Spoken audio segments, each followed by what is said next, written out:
Els reis catòlics havien decidit extirpar les dissensions religioses en llurs dominis. L'expulsió dels jueus fou un primer pas en aquest camí, amb els hebreus exiliats. Els regnes hispànics perdien una gent activa i espavilada, pot ser el nucli econòmic més dinàmic del cos social.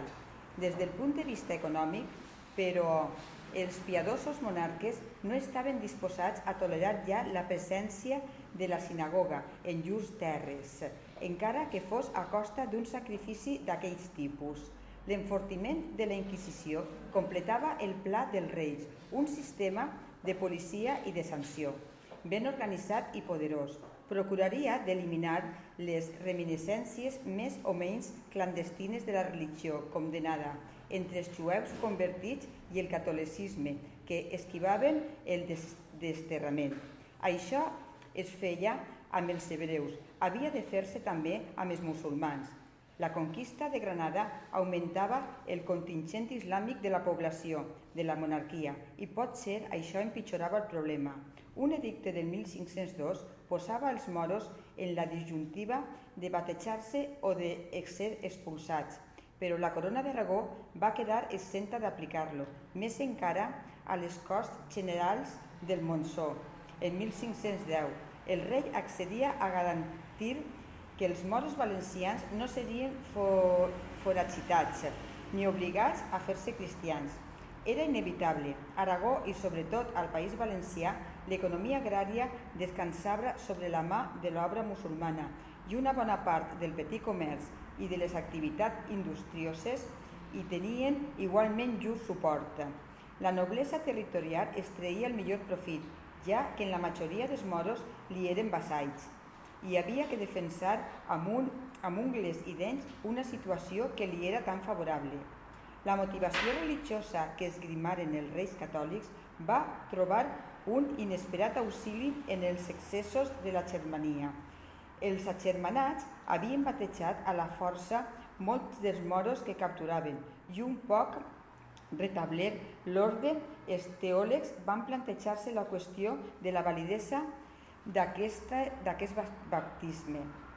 No ens interessava ara l'aspecte tècnic, canònic d'embolic. Sembla que, a base de subtileses doctrinals, els clèrics dictaminaren que els moros batejats durant la Germania eren cristians sacramentalment correctes, però els revolucionaris hi havien repartit l'àuia beneïta i les fórmules rituals d'una manera bastant irregular entre les masses islàmiques, de manera que la confusió resultava evident i incòmoda per a les autoritats eclesiàstiques. Una pragmàtica de Carles V, en 1525, pretenia d'arratjar-ho tot. Els moros eren comianats i batejar-se, i si no ho feien, serien desterrats. Els baptismes peremptoris van multiplicar-se en conseqüència. Fray Antonio de Guevara, el famós escriptor castellà, es vantava en una carta d'haver baptitzat el reino de València 27.000 cases de moros. Els musulmans més recents van rebel·lar-se contra aquesta violació legal, els llurs creents, i prengueren les armes. La Serra d'Espadà fou, durant els anys 1525 i 1526, una esquerpa fortalesa morisca. L'alçament d'Espadà ja era una excel·lent pedra de toc respecte a l'actitud que els senyors autòctons mantenien en els 100 anys següents. Per a sometre als moros rebels calgué introduir al país mercenaris castellans i alemans. Si el poble desganat per la Germania i subjecte no podia intervindre-hi, els aristòcrates locals tampoc no van posar massa entusiasme en la lluita, por no hacer daño a sus vasallos, diu un bisbe contemporani dels fets. Els nobles, en efecte, volien conservar inalterable l'statu quo medieval, el principi de tolerància envers els súbdits musulmans. Era una manera de tenir-los contents. Era també una gratitud que es devien per a l'adhesió d'aquells van demostrar-ho en la revolta dels agermanats.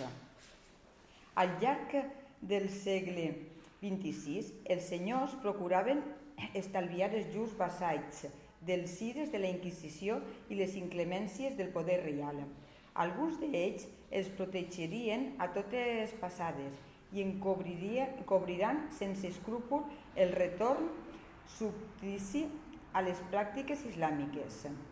Un Cardona, almirall d'Aragó, era condemnat per Sant Ofici per les seves deferències maometistes dels seus moros i fins i tot per incitar-los a resistir a la catequització cristiana.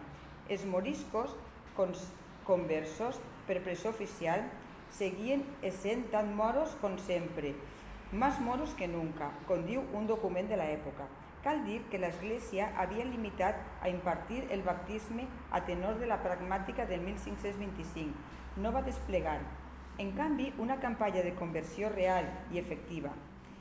Els prelats que s'ho van proposar van trobar-se amb una mancança gairebé absoluta d'elements per a treballar-hi. Hi havia pocs capellans que es presentassin a afrontar l'hospitalitat d'un poble morís i menys encara que ho volguessin fer sense paga. Els religiosos regulars van inhibir-se. Els mistres del país hagueren d'acudir a la importació dels clergues castellans per sortir del pas. De tota manera, el remedio de la predicació era concedia veia frustrant-se des dels seus orígens. Els jerarques civils i eclesiàstics van impedir que es prediqués als moriscos un llur llengua simultàniament. La Inquisició, actuant contra els cristomusulmans, no contribuïa a apaivagar els esperits.